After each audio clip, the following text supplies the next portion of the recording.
এমন এক ছেলে আসবে যে আপনার ক্ষমতা শেষ করার কারণ হবে। ফেরাউন ক্ষমতা হারানোর ভয়ে ওই ছোট্ট ছোট্ট বাচ্চাগুলাকে জবেহ করে করে হত্যা করত। আমি একটা কথা জিজ্ঞেস করি আপনাদেরকে, এই যে ছোট্ট বাচ্চা মাত্র জন্ম নেওয়া, যার শরীরের হাড্ডিগুলো এখনো গোশতের মতো নরম, এই ছোট্ট বাচ্চার পক্ষে ফেরাউনের মতো এত শক্তিশালী বাদশাকে ক্ষমতা থেকে নামানো এটা সম্ভব ছিল?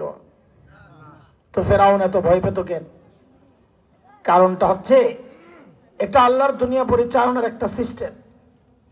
কেউ যখন হক হয়, সে যত দুর্বল হোক না কেন, কেউ যখন বাতিল হয়, সে যত শক্তিশালী হোক না কেন, আল্লাহর সিস্টেম এটা, আল্লাহ ওই দুর্বল হকের ভয় ওই শক্তিশালী বাতিলের কলিজায় ঢুকায়া দেন। এর এক জ্বলন্ত প্রমাণ হচ্ছে বাংলাদেশের আলেম ওলামা। কি আছে মুন্সি মৌলবীদের কাছে? পকেটে হাতাইলে পাইবেন একটা তসবিহ আর মিসওয়াক, অথচ কি ভয়! সুবহানাল্লাহ, কখন কোনটা ঘটায় দেয় এই চিন্তায় অনেকেই অস্থির থাকে। কারণটা কি? কারণ ওই একটাই, মৌলবীরা এমনি দুর্বল হলে কি হবে, কিন্তু মানুষ যেহেতু হকের উপর আছে, আল্লাহ এই দুর্বল হক এর ভয় শক্তিশালী তাগুত আর কলিজায় আল্লাহ ঢুকায়া দিয়েছেন। এই পর্যন্ত যা বলছি বুঝছেন নি আপনারা? আমার সাথে মুখস্থ করে করে আগাইতে হবে।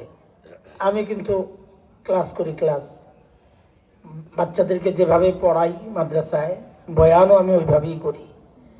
আমি বলি সবাইকে, ভাই আমার বয়ান মুখস্থ করা লাগবে।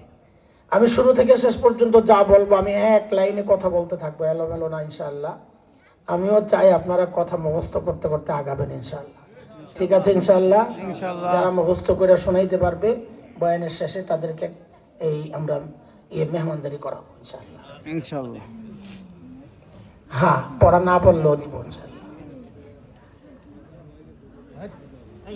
আচ্ছা বলেন তো, সর্বশ্রেষ্ঠ রসুলকে? আমার সাথে অনেক কথা বলা লাগবে, আমি যেহেতু ক্লাস, তো আপনাদের অনেক কথা বলা লাগবে। চুপচাপ থাকলে হবে না ইনশাআল্লাহ। সুযোগ নাই আমার বয়ানে বসে চুপচাপ থাকার সুযোগ নাই, কথা বলতেই হবে। বলেন সর্বশ্রেষ্ঠ রসুলকে? সাল্লাল্লাহু আলাইহি ওয়াসাল্লাম। ঠিক আছে, জবাব। আরেকটা প্রশ্ন করি, বুঝে শুনে জবাব দিয়ে। রোগী যদি ছোট হয়, সামান্য রোগ, ধরেন গলা ব্যথা, ঠান্ডা, সর্দি, এই সামান্য রোগের চিকিৎসার জন্য মানুষ কই যাবে? এলাকার ডাক্তার না দেশের সবচাইতে বড় ডাক্তার? এলাকার ডাক্তার। ঠিক আছে, কিন্তু রোগী যদি বড় হয়, তাও কি এলাকার ডাক্তারের কাছে যাবে না বড় ডাক্তার?